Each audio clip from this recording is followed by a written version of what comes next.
मित्रांनो. Ding dong door bell वाजली, पण दरवाजा उघडला नाही.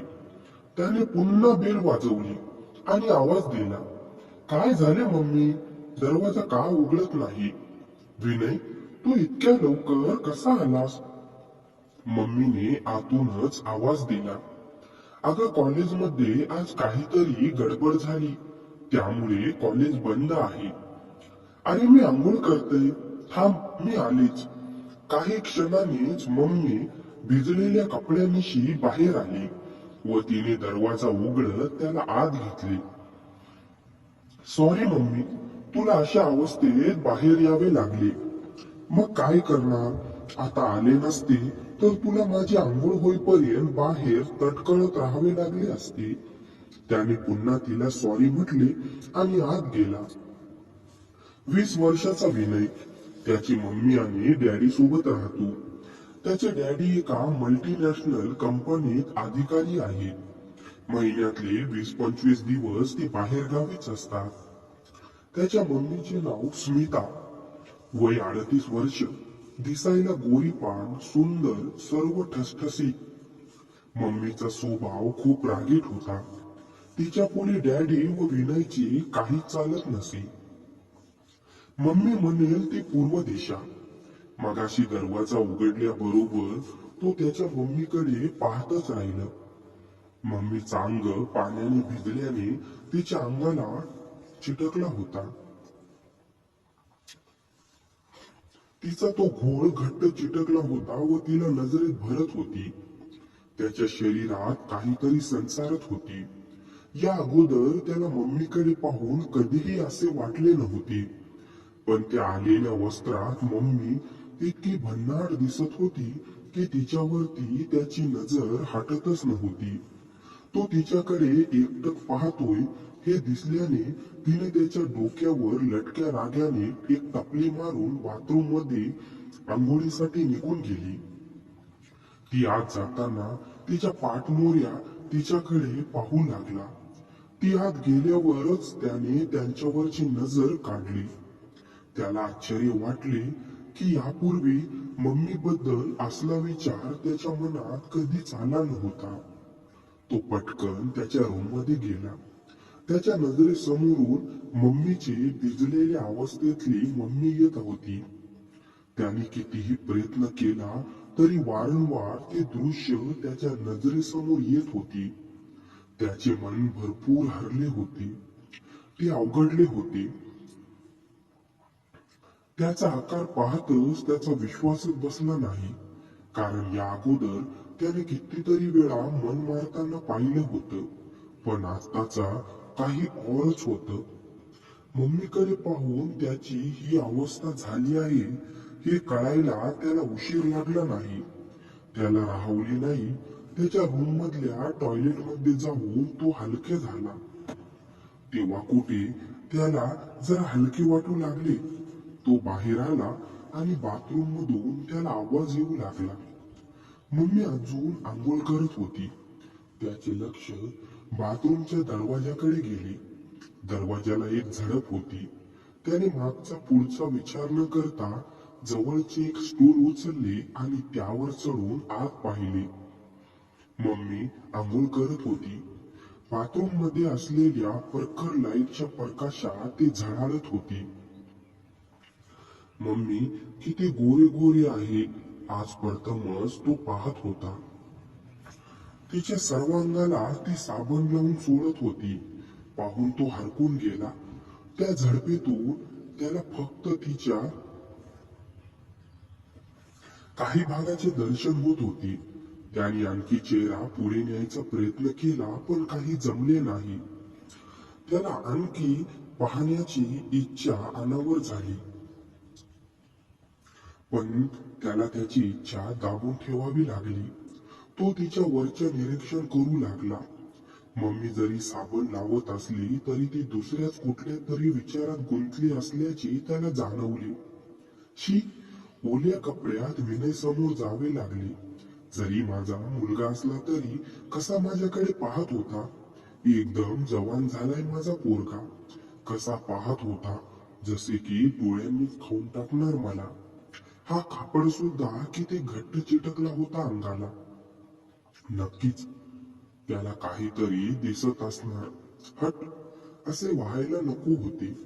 असे विचार मम्मीच्या मनात यावेळी चालू होते. पाहून पाहून त्याची मान अडखळायला लागली. त्याची खाली उतरायची इच्छा नव्हती, पण मान खूपच दुखायला लागली म्हणून नाईलाजाने खाली उतरला. उद्या काहीतरी आयडिया करायला हवी, जेणेकरून मम्मीला समोरून पाहता येईल. असा विचार करून तो तिथून बाजूला झाला. तिकडे मम्मीच्या मनात असंख्य विचारांची गर्दी झाली होती. हे काय असले विचार माझ्या मनात येऊ लागले आहेत? कुठला मुलगा आपल्या आईबद्दल असा विचार करू शकेल? पण आजच्या जमान्यात काही अशक्य नाही. त्याच्या नजरेत कसला विचार दाटला होता. त्याची ती नजर पाहून अजूनही माझ्या शरीरात शिरशिरी आली आहे. मी बाथरूम मध्ये जात असताना सुद्धा तो एकटक पाहत होता. त्याची नजर अजूनही माझा शोध घेत असल्याचे मला जाणवते. हे देवा, मी अशी परेशान का होत चालली? मी अशी हात फिरवत असताना हा कसला विचार करते? अशी कशी बाई आहे मी? आपल्या मुलाबद्दल असा विचार करते आणि परेशान होते. तो पण किती नालायक आहे, पण त्याचे अंग किती भरदार आहे. कुणालाही काय मजा येईल? शिट, माझे डोकं सुद्धा दुखायला लागले. बरेच दिवस झाले. आई ग, देवा मला माफ कर. काय आई आहे मी? आपल्या पोटच्या मुलाबद्दल असले विचार माझ्या मनात येतात. पण काय करू, मला सहन होत नाही आता. आज बहुतेक माझ्या डोक्याला चोळावी लागेल, नाहीतर खूप त्रास सुटणार. असे विचार मनात आणून ती डोकं चोळू लागली. साधारण 5 मिनिटांनी ती आपल्या मुलाचे नाव घेत उठली. का कुणास ठाऊक, पण आज तिला खूप मजा आली होती. बऱ्याच दिवसांनी ती जोरदार उठली होती. दुपारचा 1 वाजत आला होता. तिने कपडे केले आणि बाहेर येत विनयला विचारले, विनय, अरे तुला भूक लागली नाही का? हा मम्मी, आलोच. दरवाजा उघडून विनय बाहेर आला. अरे असा काय थकल्यासारखा दिसतो आहेस? तुला बरं नाही का? काही नाही ग मम्मी, चल मला भूक लागली. मम्मी आत आली आणि तिने जेवण आणून टेबलावर ठेवले. 2 ताटात ती जेवण वाढू लागली. जेवण वाढताना ती काहीशी वाकल्याने त्याची नजर तिच्यात गुंतत होती. मला असे का वाटू लागले की त्याची नजर वेध घेत आहे. खरेच असे आहे की हा भ्रम आहे माझा? तिच्या मनात विचार आला. काय विचार करतोस? कुठे काय? काही नाही. लवकर जेव पाहू. मला जरा मंजुळेच्या घरी जायचे आहे.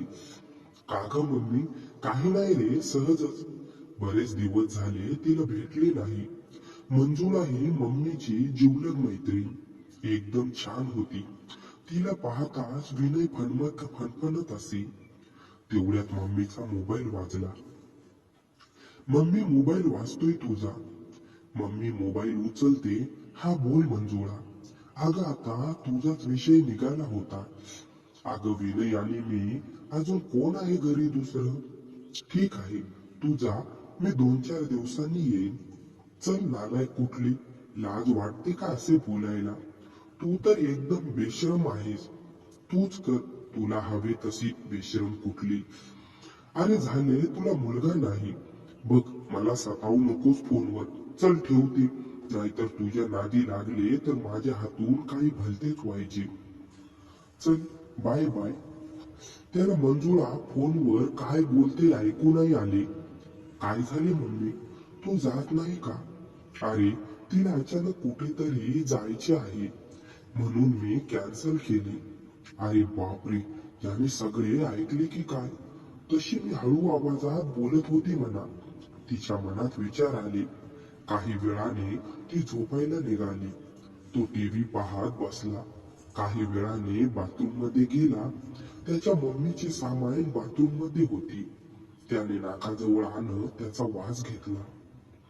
छान उग्र वास जाणवला. त्या वासाने त्याने ती आपल्या भोवती घेतली आणि लागला. त्याला एक वेगळाच अनुभव येत होता. दुसरी वेळ असूनही त्याचे भरपूर काम निघाले. मग त्याने ती स्वच्छ धुवून वाळत टाकली. खूप थकल्यासारखे झाल्याने त्याने झोपायचा विचार केला आणि तो आपल्या रूममध्ये गेला. ही मंजुळा पण काही बाई आहे. मनाला येईल ती बोलते. स्वतःची वागणे घाण आहे आणि दुसऱ्यांना पण तसेच समजते. एकतर सकाळपासून उलटे सुलटे विचार माझ्या मनात येत आहेत. त्यात ही अजून भर घालायला निघाली. साडी वर उचलून ती बोटांनी घडी करत होती. तो विचार मनात येताच ती पागल होऊ लागली. मंजुळा जे म्हणत होती ते खरे झाले तर? पण असे कसे शक्य आहे? तो माझा मुलगा आहे. तो माझ्या बरोबर यायला तयार होईल की माझ्याविषयी काही गैरसमज तर करणार नाही ना? काही समजत नाही. स्वतः हिम्मत करून पुढचे पाऊल टाकावे की नाही. जेवताना कसा रोखून पाहत होता. सकाळी सुद्धा तसेच. मंजुळा म्हणत होती की विनयच्या वयाच्या मुलाकडून बाजारातली कामे करताना खूप मजा यायची. तिने आपल्या भाच्याकडून असे खूप कामे करून घेतली आहे. त्यामुळे या बाबतीत तिचा अनुभव खूप दांडगा आहे. कसे तयार करू त्याला? हाय देवा, मी पण त्या मंजुळेसारखी बनत चालली. आपल्या मुलावर नजर ठेवते. पण काय करू? ही मला स्वस्थ बसू देत नाही. किती दिवस झाले असतील खाऊन. असे विचार करत तिला कधी झोप लागली ते कळलेच नाही. सायंकाळी 5 वाजता तिला जाग आली. विनय घरात नव्हता. तिच्या मनात कपडे धुवायचा विचार आला. ती बाथरूम मध्ये गेली आणि कपडे धुवू लागली. सकाळी काढलेली काही सामान तिला दिसत नव्हती. तिने सगळ्या कपड्यात शोधले पण तिला ती सापडली नाही. तिचे लक्ष वर जाताच हुकला अडकलेले तिला ते दिसलं.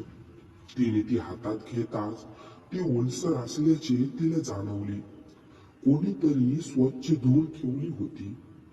त्याबरोबर विनयने काय केले असावे याचे चित्र तिने डोळ्यासमोर आणत ती मनात म्हणाली, चला बरे झाले. सावज आयते जाळ्यात येत आहे. त्याने माझे काम अजून सोपे होईल. बरोबर 7 वाजता विनय घरी आला. कुठे गेला होतास रे? मित्रांबरोबर खेळायला गेलो होतो. अवतार बघ कसा झालाय. जा पटकन आंघोळ कर. ओके मम्मी, असे म्हणून तो बाथरूम मध्ये घुसला. तो मध्ये गेल्यावर तिच्या मनात आले, माझा मुलगा आंघोळ करताना कसा दिसत असेल ते पाहूया. नाहीतरी आज संध्याकाळी आपण दरवाज्याला एक छोटासा होल केलाच आहेस. ती चोर पावलांनी दरवाजाजवळ गेली आणि आपला एक डोळा त्या दरवाजाच्या छिद्राला लावून पाहू लागली. तिचा मुलगा होता. त्याने आपला साबण आपल्या हातात पकडला होता. तिच्याकडे त्याची पाठ असली तरी हाताच्या हालचालीवरून जाणवले. काही वेळाने तो दरवाजाच्या दिशेने झाला. त्याच्याकडे बघताच तिच्या जीवाची पाणी पाणी झाली. तो चक्क तेच करत होता. कदाचित तो तिला नजरेसमोर आणून धुत असावा असे तिला वाटले. बापरे, किती मोठे हे धाडस. आणि हा काय बहुतेक तेच करतोय की काय? मला वाटते परत एकदा स्वतःला शांत करावी लागेल. आता हा बाहेर आला की आज जाऊन प्रथम भरतूप काय करून घेऊ. तो आंघोळ धुत असताना त्याला सूक्ष्म नाजूक बांगड्याची किणकिण ऐकू आली. त्याने दरवाजाकडे पाहिले. त्याला एक अस्पष्ट अशी सावली दिसली. घरात मम्मी शिवाय दुसरे कोणीही नव्हते. बापरे, म्हणजे मम्मी तर नाही ना?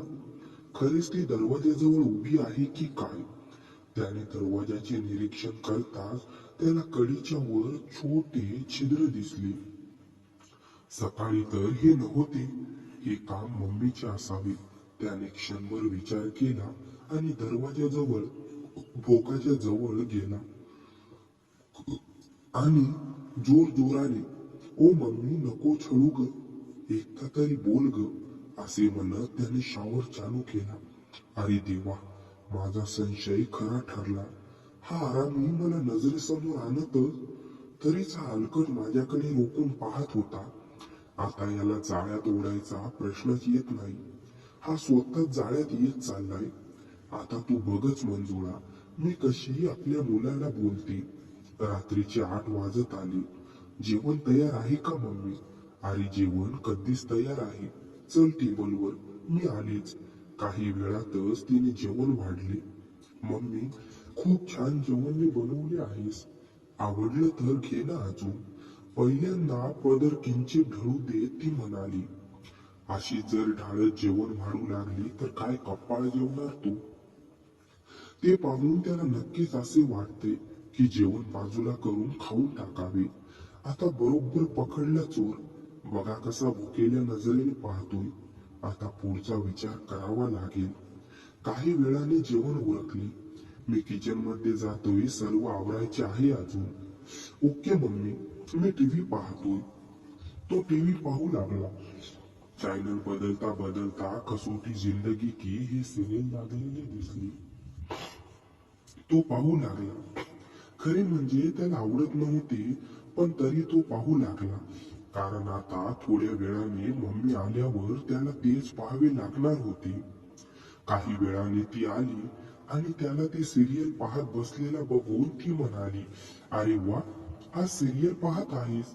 मी सांगितल्याशिवाय कधी पाहत नाहीस. म्हणूनच पाहत होतो. नाहीतरी तू आल्यावर लावावेच लागणार होते. वा, म्हणजे खूप समजदार झालास की. पण तुझ्या वयाची मुले सुद्धा या सिरियल पाहतात म्हटले. ते त्यामधले सुंदर बाया आणि मुली बघण्यासाठी पाहतात. मग तूही त्यांच्या सामील झालास की काय? अगं नाही ग मम्मी, तू पण काहीही बोलतेस. का, तुला मुली आवडत नाही? तसं नाही ग. प्रत्येक तरुण मुलासारखी मुलाही मुली आणि बाया आवडतात. मग तू पण पाहत जा नेहमी. खूप गरम होतंय नाही आज? होय खरंच. मला तर शर्ट काढावासा वाटतो. माझेही मन होते. मग काढ ना मम्मी. तुझ्यासमोर? नको बाबा. तुझा मुलगाच आहे ना मी. कोणीही परका तर नाही आहे ना? चल नालायक कुठल्या. आजच्या मुलाचा काही भरोसा नाही. याचा अर्थ तू मला त्या मंजुळ्याच्या मावशीच्या भाषेसारखं समजतेस की काय? यात मंजुळ्याच्या भाषेसारखे समजण्याचा प्रश्नच कुठे येतो? का, तुला माहिती नाही? मला काही कळत नाही तू काय म्हणतेस ते. मग जाऊ दे. तसेही नाहीतरी आज सकाळी मी तुला पाहिलेच आहे. हो ते तर खरंच आहे. म्हणून कदाचित आता काही फरक पडणार नाही. असे म्हणून तिने काढून टाकली. उश्शा, आता कुठे बरे वाटते. काय पाहतोस रे माझ्याकडे इतका निरखून? काही नाही मम्मी, पण एक सांगू, तू पण एकदम त्या सिरियल मधल्या बायकांसारखी दिसतेस. मी सिरियलच्या बायांसारखी? म्हणजे नेमके कोणासारखे दिसते मी? खरे तर तुझ्या इतकी सुंदर त्या सिरियल मध्ये कोणीच नाही. अच्छा, कशा करिता रे एवढा मस्का लावत आहेस? मम्मी, तुला काय मस्का लावायचा? तू स्वतःच तर मस्का आहेस. काय म्हणायचे आहे तुला नालायका? मला म्हणायचे आहे की तू डोण्यासारखी ती मऊ मऊ आणि लुसलुशीत आहेस. हट नालायका, काय बोलतोस ते कळतं का तुला? तू खूप सुंदर दिसतेस आज. बदमाशा, काय विचार आहे तुझा? आज सकाळी मी जेव्हा तुला ओल्या कपड्यात काय?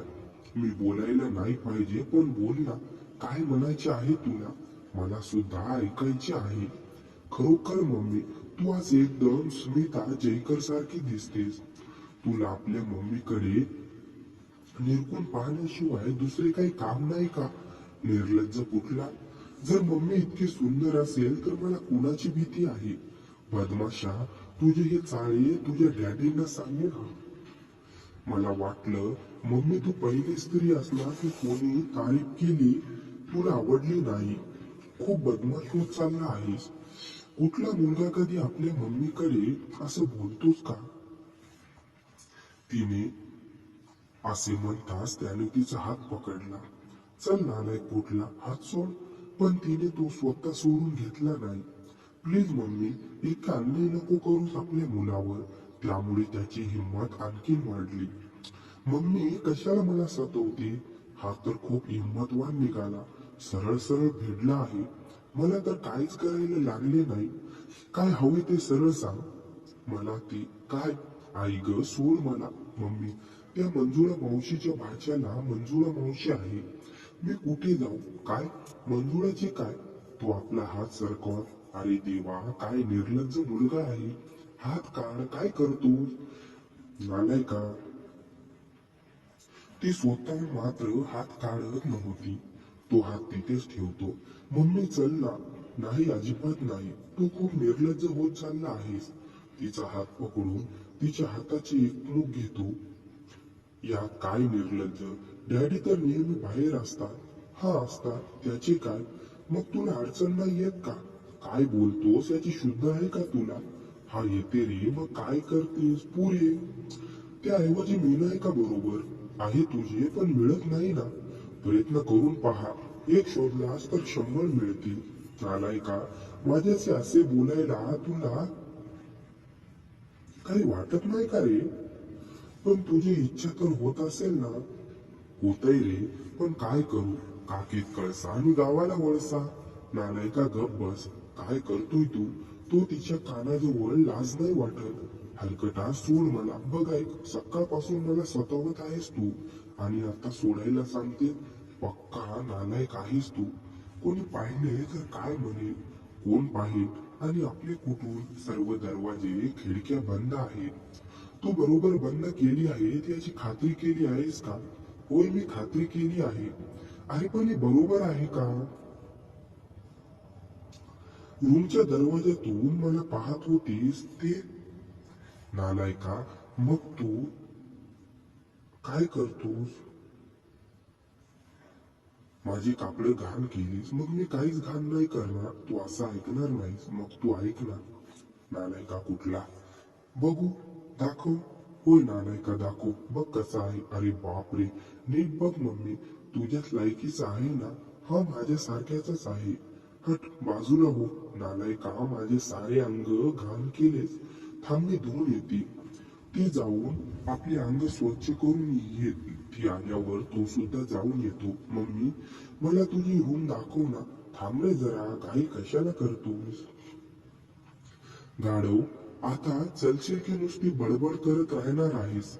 बेटा, तुझे डॅडी काही कामाचे नाही. त्यांचा हल्ली काम सुद्धा नाही.